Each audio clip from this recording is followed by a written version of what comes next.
அனைவருக்கும் Cavin's diary Tamil channel சார்பாக இனிய பொங்கல் நல்வாழ்த்துக்கள். பிறக்கக்கூடிய தை மாதம் துளாராசிக்காரர்களுக்கு எப்படி அமைய போகுது அப்படிங்கிறத தான் நம்ம பார்க்க போகிறோம். துளாராசிக்காரர்களுக்கு ராசிநாதன் உச்சத்தில் இருக்கிறதுனால பலவிதமான அதிர்ஷ்டத்தை இந்த மாதம் அனுபவிக்க போகிறீங்க. அதை பற்றி பார்க்க போகிறோம்.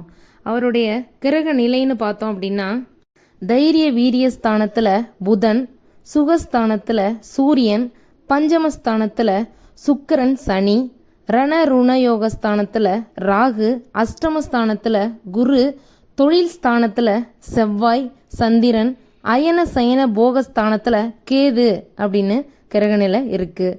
கிரக மாற்றங்கள் அப்படின்னு பார்த்தோம் அப்படின்னா 14/1/2025 அன்று தைரிய வீரியஸ்தானத்திலிருந்து சூரியன் சுகஸ்தானத்துக்கு மாறுறாரு.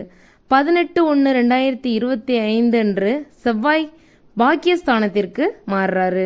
13/11/2024 அன்று தனவாக்கு குடும்பஸ்தானத்தில் புதன் வக்ரம் ஆரம்பிக்குது. 19/1/2025 அன்று தைரிய வீரியஸ்தானத்திலிருந்து புதன் சுகஸ்தானத்துக்கு மாறுறாரு. 28/1/2025 அன்று சுகஸ்தானத்திலிருந்து சுக்கிரன் பஞ்சமஸ்தானத்துக்கு மாறுறாரு. 5/2/2025 அன்று பஞ்சமஸ்தானத்திலிருந்து சுக்கிரன் ரணருண ரோகஸ்தானத்துக்கு மாறுறாருங்க. இந்த மாற்றங்கள் காரணமா உங்களுக்கு சின்ன சின்ன விஷயத்துல கூட கோபம் வரலாம். கோபத்தை கட்டுப்படுத்துறது மூலமா உங்களுக்கு சாதகமான பலன்கள் கிடைக்கும். எதிர்பாராத பண தேவை உங்களுக்கு உண்டாகும். அதை சாமர்த்தியமாக நீங்கள் சமாளிக்க போகிறீங்க. எதுலேயுமே இழுபறியான நிலை தான் உங்களுக்கு இந்த மாதம் காணப்படும். அடுத்தவர்களால் தொல்லைகள் கூட உண்டாகலாம். அதனால் கொஞ்சம் கவனமாக இருக்கணும். தொழில் ஸ்தானத்தில் செவ்வாய் பார்க்கறதுனால உத்தியோகத்தில் இருப்பவங்களுக்கு வேலையில் டென்ஷனும் வீண் அலைச்சலும் இருக்கும். வீண் பகை கூட உண்டாகலாம். கவனமாக இருக்கிறது ரொம்பவே நல்லது. தொழில் வியாபாரம் தொடர்பான காரியத்தில் தாமதம் கூட ஏற்படலாம். பணவரத்து எதிர்பாராததை விட ரொம்பவே குறையாவே இருக்கும். கடன் விஷயங்களை தள்ளி போடுவது ரொம்பவே நல்லது.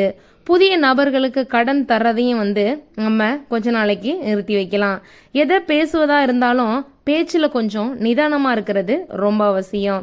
வாழ்க்கை துணையோடைய உடல் நலத்தில் கொஞ்சம் கவனம் எடுத்துக்கோங்க. குடும்பத்தில் இருப்பவங்க திடீர்னு டென்ஷன் ஆகலாம். அதனால கொஞ்சம் அனுசரித்து செல்லுங்க. பெண்களுக்கு கோபத்தை கட்டுப்படுத்துவதன் மூலமா காரியங்களை சாதகமாக செய்து முடிக்க முடியும். எதிர்பார்த்த தகவல் எல்லாமே தாமதம் தாங்கப்படும். கலைத்துறையினரை பொறுத்தளவுல சொத்துக்களை அடைவதில் தடைகள் ஏற்படலாங்க. உயர்நிலையில் உள்ளவர்களோட மன வருத்தம் கூட ஏற்படலாங்க. அரசியல் துறையினருக்கு எதிர்பார்த்த பண வரவு இருக்கும். தேவையான வசதிகள் கிடைப்பதில் ஆர்வம் காட்டுவீங்க. தொழில் வியாபாரம் சுமாராதாங்க இருக்கும். எதிர்பார்த்த கடனுதவி கிடைக்கலாம். பழைய சிக்கல்கள் தீர்வதில் தாமதம் ஏற்படலாம். ஆனா உச்சத்துல சுக்கிரன் அமர்றதுனால மிகப்பெரிய சிறப்பு உண்டாகும். இதுவரை தொழிலில் ஏற்பட்டு வந்த தடைகள் அனைத்துமே விலகும். தொழில் முன்னேற்றம் ஏற்படும். 6ஆம் இடத்துல சுக்கிரன் அமர்றதுனால எப்படி உழைக்கணும், யார்கிட்ட எப்படி நடந்துக்கணும் அப்படிங்கிறத நீங்க கத்துக்குவீங்க. எதை தவிர்க்கணும் அப்படிங்கிறதையும் கத்துவீங்க. அனுபவம் உங்களுக்கு நிறையவே கிடைக்குங்க. குறிப்பா ஆண் பிள்ளைகளுக்கு தை மாதத்துல குதூகலமாகவும் மகிழ்ச்சியாகவும் இருப்பாங்க. நீங்க எடுத்திருக்கக்கூடிய காரியங்கள்ல அக்கறையோடும் அனுபவத்தோடும் செய்யும்போது சாணக்கிய அனுகூலங்கள் உங்களுக்கு உண்டாகும். எதிரிகளை வெற்றி பெறுவீங்க. உடல் ஆரோக்கியம் மேம்படும். விபத்துக்கள்ல இருந்து நீங்க தப்பிப்பீங்க. நிறைய கெட்ட விஷயங்கள்ல இருந்து தப்பிக்கும் நிலை கூட உங்களுக்கு ஏற்படலாம். ஆண்கள் பெண்கள் உறவுகளில் நிறைய மகிழ்ச்சியும் ஒற்றுமையும் கிடைக்குங்க. மகிழ்ச்சியாக இருப்பீர்கள். வெறுப்பு விரோதத்தை வளர்த்து கொண்டிருப்பவர்கள் கூட இந்த தை மாதத்துல சந்தோஷமாக கொண்டாடி மகிழக்கூடிய மாதமா இந்த மாதம் உங்களுக்கு அமையும். ராசிநாதன் உச்சத்தில் இருக்கிறதுனால உச்சத்திற்கு சம்பந்தப்பட்ட வியாழ பகவான் ரிஷபத்துல வீற்றிருக்கிறாரு. வியாழனும் சுக்கிரனும் பரிவர்த்தனை பெற்றிருக்கிற காரணத்தினால இந்த தை மாதத்துல துலாமில் பிறந்தவங்களுக்கு சுக்கிர திசை நடக்கக்கூடியவர்களால் நற்பலன் கிடைக்க போகுது. வியாழ திசை நடப்பவர்களால் ஆதாயம் பெற போறீங்க. குருவும் சுக்கிரனும் பரிவர்த்தனை பெறும்போது பணம், தர்மம், நியாயம், நீதி, அறிவு, திறமை, ஆற்றல், உழைப்பு, அனுபவம், சந்தோஷம், வெற்றி, குதூகலம், கொண்டாட்டம் அப்படின்னு அனைத்து விஷயத்திலையுமே இந்த 2 கிரகங்களை இணைந்து செல்வ செழிப்பான முன்னேற்ற பாதையை வந்து உங்களுக்கு காட்டி கொடுக்குங்க. துலாமினுடைய 4ஆம் இடத்துல வந்து சூரியனும் புதனும் அமர்ந்திருக்கிறதுனால கல்வி கற்கும் மாணவர்களுக்கு சிறப்பாகவே இருக்கும். உயர்கல்வி நோக்கி பயணம் செய்பவர்களா இருந்தீங்க அப்படின்னா நினைச்சதை சாதிக்கக்கூடிய யோகம் வந்து உங்களுக்கு உண்டாக போகுது. எந்த இடத்திற்கு போக வேண்டும், என்ன படிக்க வேண்டும் அப்படிங்கிற குழப்பத்தில் இருந்தவங்கலாம் அந்த குழப்பம் நீங்கி ஒரு உத்வேகத்தோட வந்து நீங்கள் செயல்படுவீங்க. உறுதியான ஒரு முடிவை வந்து எடுத்து உங்கள் பயணத்தை வந்து நீங்கள் தொடங்குவீங்க. ஆசிரியர்களுக்கும் பிள்ளைகளுக்கும் இடையில இருந்த எதிர்மறையான போக்கு வந்து நீங்கி பெற்றோருக்கும் பிள்ளைகளுக்கும் இருந்து வந்த மறைமுகமாக எதிர்மறை போக்குகளும் நீங்கி விரும்பிய வாழ்க்கை வந்து உங்களுக்கு அமைய போகுது. மகரத்துல சூரியன் அமர்றதுனால பெரிய லாபங்கள் உண்டாகுங்க. லாட்டரி, வாகனம், புதையல், யோகம் போன்ற எல்லாமே வந்து உங்களுக்கு கிடைக்கும். கார் வாங்குவது, நகை வாங்குவது போன்ற செயல்களில் வந்து ஈடுபடுவீங்க. செல்வம், ஆரோக்கியம் விஷயங்களில் நல்ல வாய்ப்புகளை வழங்கும்.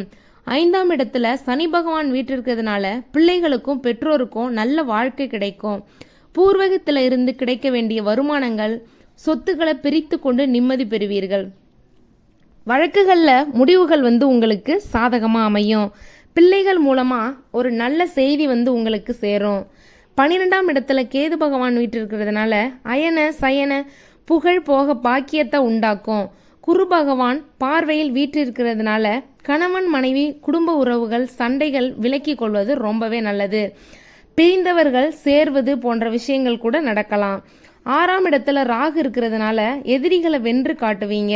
கடன்களை கட்டி முடிப்பீங்க. மொத்தத்தில் இந்த மாதம் உங்களுக்கு சிறப்பம்சமாக தாங்க இருக்கும். சித்திரை நட்சத்திர நண்பர்களுக்கு இந்த மாதம் குடும்பத்தில் தேவையற்ற பிரச்சனைகள் தலை தூக்க செய்யுங்க.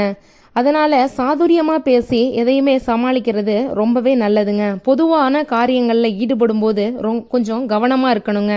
வாகனங்களை பயன்படுத்தும் போதும் கொஞ்சம் கவனமா இருக்கிறது நல்லது. சுவாதி நட்சத்திர நண்பர்களுக்கு இந்த மாதம் எந்த ஒரு விவகாரத்தையும் எதிர்கொள்ளும் போது மன வலிமை வந்து உங்களுக்கு அதிகமாகவே உண்டாகும். எதுலேயுமே வந்து கூடுதல் கவனத்துடன் தான் வந்து நீங்கள் இருப்பீங்க. எதிர்பாராத சம்பவங்களால் இழுபறியாக நின்ற காரியங்கள் இது போன்றதெல்லாம் வந்து ஒரு நல்ல முடிவுக்கு வரும். வெளியூர் பயணங்கள் செல்ல கூட நீங்கள் நேரிடலாம். ராகுவோட சஞ்சாரத்தினால உடல் ஆரோக்கியம், மனதில் வந்து உற்சாகமும் ஏற்படலாம். விசாக நட்சத்திர அன்பர்களுக்கு இந்த மாதம் தொழில் வியாபாரத்தில் இருப்பவங்க சற்று கூடுதலாக வந்து உழைக்க வேண்டியிருக்கும். கடன் பிரச்சனைகள் எல்லாமே குறையுங்க. போட்டிகள் நீங்கி வரவேண்டிய பழைய பாக்கிகள் கூட வசூலாகலாம். உத்தியோகஸ்தர்களுக்கு மறைமுக எதிர்ப்புகள் வந்து நீங்குங்க. மேலதிகாரிகளுடைய ஆதரவு கிடைக்கும். திறமையான செயல்கள் மூலம் வந்து உங்களுக்கு பாராட்டுக்கள் குவியும். உங்களுக்கான பரிகாரம் அப்படின்னு பார்த்தோம் அப்படின்னா பக்கத்தில் இருக்கிற மாரியம்மன் கோயிலுக்கு போய் வெள்ளிக்கிழமையில தீபம் ஏற்றி வழிபட்டீங்க அப்படின்னா உங்களுக்கு சகல நன்மைகளும் உண்டாகுங்க. துளாராசிக்காரர்களுக்கு இருக்கக்கூடிய தடைகள் எல்லாமே நீங்கி அதிர்ஷ்டம் உண்டாகுங்க. உங்களுடைய அதிர்ஷ்ட தினங்கள்னு பார்த்தோம் அப்படின்னா 19, 20, 21. அதிர்ஷ்ட கிழமைகள்னு பார்த்தோம் அப்படின்னா புதன், வெள்ளி. இந்த கிழமைகளில் உங்களுடைய சுப நிகழ்ச்சிகளை தாராளமாக நடத்தலாம்.